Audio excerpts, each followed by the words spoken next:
Om Shanti. Om Namo Bhagavate Vasudevaya. Welcome to another Yoga Small Talk, and we continue with 7 minutes Bhagavad Gita a day. We are still reading from verse 37.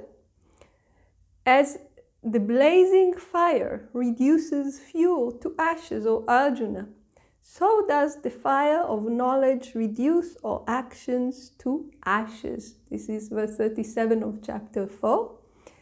And verse 38 tells us, verily, there is no purifier in this world like knowledge. He who is perfected in yoga finds it in the self in time.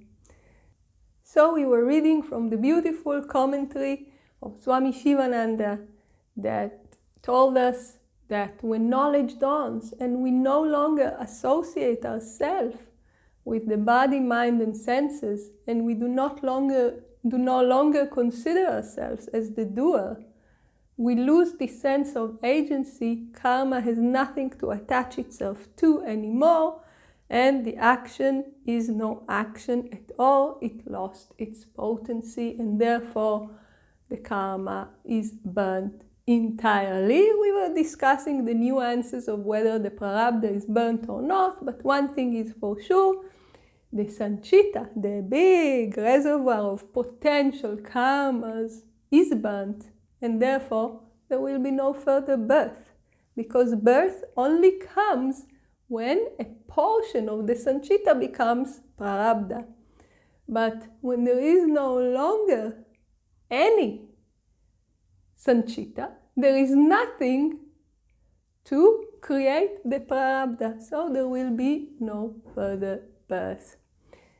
And here there is also a discussion that is very relevant about the law of karma and the law of grace.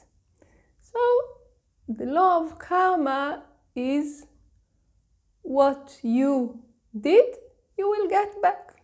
Very simple. It's the law of action and reaction. And it's very, very, very clear and direct.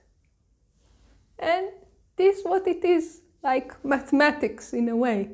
We know what will be the outcome. Yogis tell us you can study the law of karma to get yourself to a better place. So some people study the law of karma to gain more possession, to gain more enjoyable objects. For instance, when we study the law of karma, I understand that if I want to have a lot of wealth, I need to give in charity. Because if I don't give, I will never receive. So, for instance, this is one application of the law of karma, how to create the life that we want. So, if I offend people all the time, I will be offended back. So, if I want to stop other people from offending me, I need to stop offending other people. And we see it in all religions. What you want to happen to yourself, you should do to others. It repeats itself again and again and again. Here it's in the formula of the law of karma. So the law of karma is the law of you get what you have earned. Now comes the law of grace. The law of grace is you get what you have not earned. How do you get it? Why do you get it? God's grace cannot be explained. Knowledge is God's grace, because there is no possibility for our mind and intellect to transcend themselves by themselves.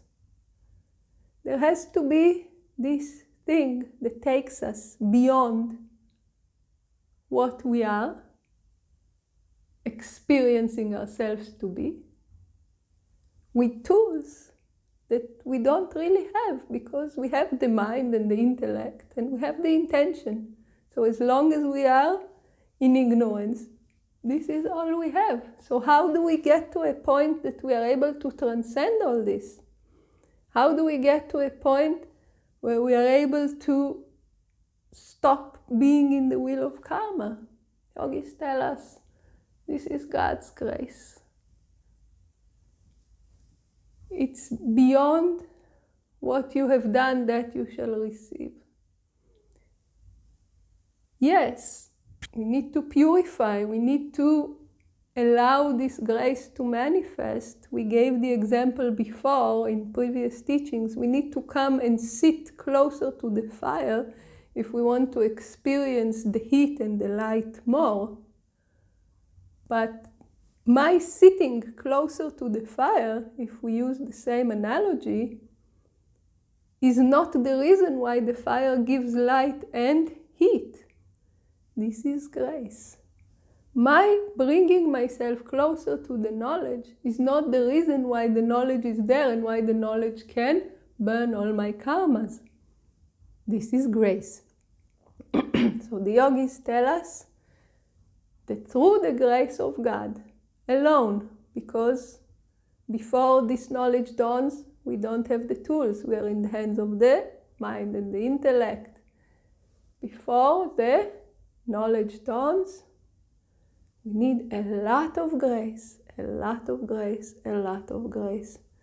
So we need to purify, to follow the directions of a proper teacher and come closer to the fire, signal that we are interested, and the grace will dawn. And once this grace dawns, it burns out all karmas, and karmas are no longer there. So this answers the question of what happens to all my karmas when knowledge dawns, and how is it possible theoretically not to have further births, and how, not in theory, in actuality, it actually works when a person realizes when knowledge dawns. And a little bit more about this condition of the realized person comes in the next verses. Please join us for the teaching. Om Shanti.